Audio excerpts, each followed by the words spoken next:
Hello, everyone, and welcome to Dreamleapers Inspiration. I'm your host, Harriet Cole, and as always, it is an honor to be with you today for us to get to be inspired together. I absolutely believe that we can find inspiration within us, but when we do it as a collective, when we are connected to each other, as we call forth the inspiration that can help us to take steps to make our lives that much better, we experience grace because we aren't alone. And even across the divide of technology, we can do it. And actually, I kind of think of technology in a bit of a different way. I've talked about this, but there's certain things I like to talk about a lot. Here's one. When you look at the balance of technology and humanity, what do you get? So on the one hand, for many of us, we know for our children, but honestly, if we tell the truth, for many adults as well, technology can be overwhelming and can take up a whole lot of space in our heads and in our time. So video games for kids, I have many friends who have talked about how they can hardly tear their kids away from the video games because they seem to be addicted to them. I see many children who are a little bit older who are using text back and forth so much with their friends, or now TikTok back and forth with their friends, that they're often distracted from whatever else they're supposed to be doing. Plenty of adults being distracted by some kind of game that they've put on their phone or some broadcast, because now our phones are little computers that do just about everything. So sometimes we allow technology to keep us from our goals without consciously doing so, with the bigger goals. But I want to say, when you balance technology with humanity, what makes us who we are as human beings, as those with the potential for higher consciousness than other beings. And when we use technology like we are in this moment to connect to each other so that we can have a heart-to-heart engagement, then I think that's smart. Especially during COVID, we realized if we didn't have technology, it would be so much more difficult. And we know that's true because there are people without cell phones, without the video conferencing capability, who feel even more isolated. For many people in nursing homes and elder care facilities who don't have an iPad or a smartphone, many of those facilities have brought in that technology so that they can see their loved ones, because seeing each other can help to make the time go by a little bit more soulfully, a little bit more gracefully, because it's been difficult for all of us, but especially our elders, to be separated from their loved ones.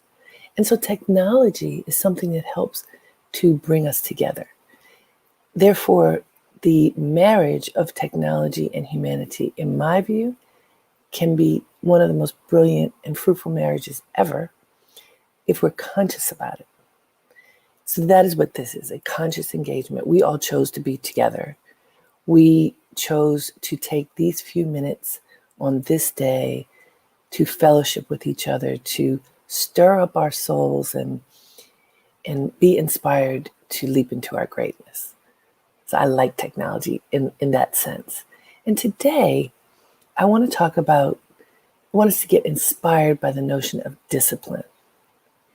Now, when I say discipline, often we go, I don't want to think about discipline. Sometimes people hear that word and they think that it's a punishment, because when you were growing up, maybe you were told you need to be disciplined about this particular thing. And it often came with a finger wag. It often came with a frown. Whoever it was, your parent, your teacher, your guidance counselor, your neighbor, your minister, somebody was telling you, you have to have more discipline. And the way that this was communicated and the tone may have been off-putting to you, may have even made you feel shame. You were being told you need more discipline because you weren't doing something right. Did that happen to you? It certainly happened to me. And yet, what I think people were getting at is something that's tremendously important for success in our world. And that is, in our world, meaning our individual world, but also the larger world. When you stick to something until you complete it, and you work at it every day until it's completed, that's discipline in action. That's consistent focus that tells you you're not going to give up. You're going to work on whatever the task is at hand, having faith that if you commit to it and you study it and you stick to it, that it can manifest. Now, I just interviewed the soul singer Anthony Hamilton. Perhaps some of you know him. I worked with him on his first album. I produced his first album cover many moons ago. I think he said it was in 2003. What he told me during this interview, I thought was really interesting, and I wanted to share with you today. He said that he signed a deal to become a recording artist in 1993. And it wasn't until 2003 that he got his first record offered to the world. 10 years. Now, he knew from a little boy when he was singing in church that he wanted to be a singer, that he wanted to be a songwriter. Maybe he didn't know that from a little boy, but he knew he was singing in church. And over time, he realized that he wanted to write music as well. When he got to the point of connecting with a record company in 1993, and he signed, and he was developing ideas, it took him 10 years for the first album to manifest.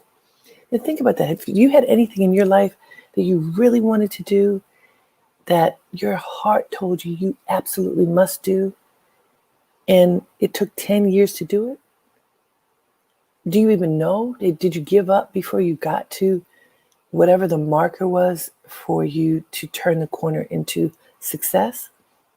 So many people give up on their dreams, on even when they're the dreams that are burning in their soul, telling them that they have to do whatever this thing is. Many people give up if it takes that long, because you can lose the faith. Well, maybe I'm not supposed to be doing this. Maybe I'm supposed to be doing something else. How am I going to earn a living if I'm working on this dream and it's not manifesting in the way that I need it to? You know, all the questions that come. And so I want to tell you a little bit more about what Anthony told me, because it was brilliant. I asked him that. You know, there's many artists, many recording artists, actors, creative people who have that goal, have to wait, work and wait, and reaching the goal can seem so far away because it takes a long time. And so I asked him, what did he do? How did he make money? And why didn't he give up? He said what he did was to position himself in the industry in any way that he could so that he could stay in it, learn and grow. So he did backup singing. He was a backup singer for D'Angelo. Great person to be a backup singer for. But when your goal is to be the singer, to have your music come out, it could be a humbling experience to have to work for someone else. And he talked about the importance of letting go of the ego and not allowing the ego to cloud your vision so that you can't see. Maybe I have to take a step back and do this backup singing. Maybe I have to learn how to be an engineer, whatever the other jobs might be. And I'm using him as an example, but I'm talking to you. What is your dream? What is your goal? You know, last time we talked about 40 weeks, every day, an hour a day, and we can see what manifests of our dreams. 40 weeks is 9 months. That's how long it takes for a baby to grow within a woman's body and then be born. Anthony, it took 10 years. I just want us to do 40 weeks. one day at a time to see what we can manifest, to have discipline, to stick to it, to when we get distracted by things that matter, our daily life, whatever the daily routine is that we have to go through, whatever our daily responsibilities are. I am not suggesting that you walk away from those. I am saying, how can you look at your day differently and carve out that 1 hour and apply your creativity, your focus, your effort, your discipline to your project, whatever it is, so that you can be successful.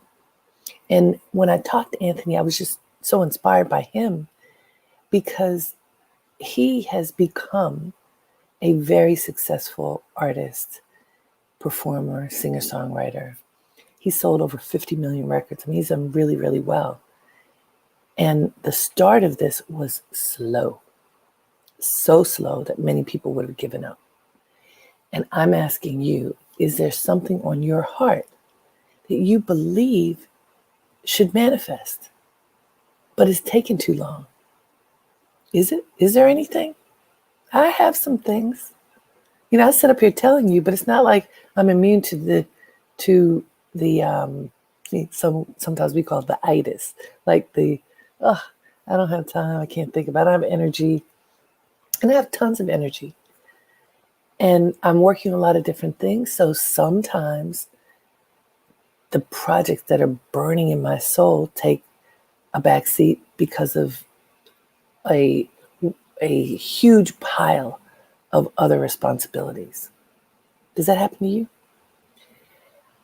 I believe when you notice in the moment of awareness, when you realize that you're not focused on the big goal, when you have neglected that project that your soul tells you that you have to do, in the moment of awareness, then you go back to the discipline. You don't beat yourself up for not doing it yesterday. You don't beat yourself up for doubting your capability. You go back to it. Now, part of this notion of discipline and getting re-inspired and reinvigorated again and again to practice discipline, I think goes back to another principle that we talk about a lot, keeping good company. If you have people in your world who support you, who are cheerleaders for you, who contact you and who you contact to say, come on, you can do it. Don't give up. Get back on track. Make sure that you're engaged with them. We call those people sometimes accountability partners. Do you have one? Do you have a circle? My friend Mickey Taylor talks about the celebration circle. Do you have a celebration circle, a group of people, small, doesn't need to be big, of people who support each other and hold each other accountable? Did you do what you said you were going to do? Come on, work at it, try it, go for it. Don't give up. You didn't do it yesterday?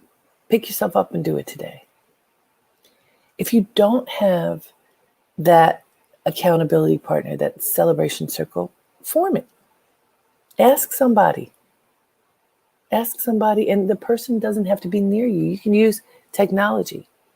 Ask somebody to check in with you once a week. And you ask each other, what did you accomplish? Without judgment.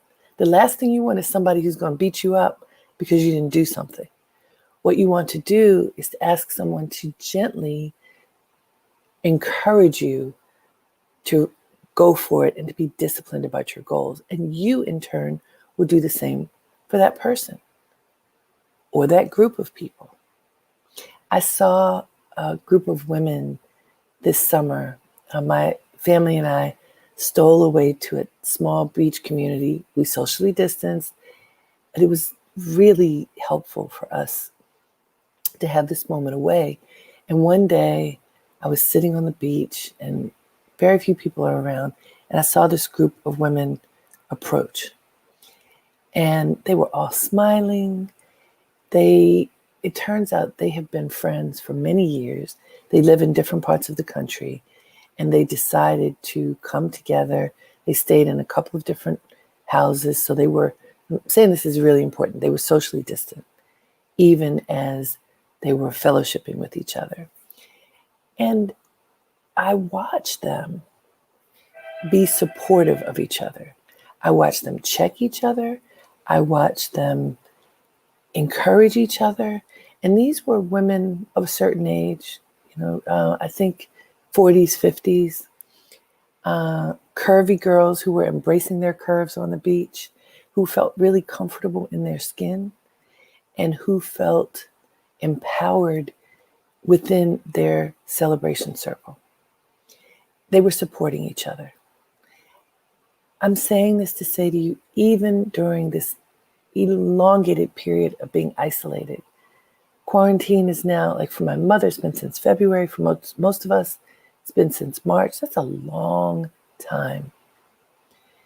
We can't fall into feeling alone and isolated, and because that can often lead to sadness and depression and lethargy and weight gain and challenging health issues.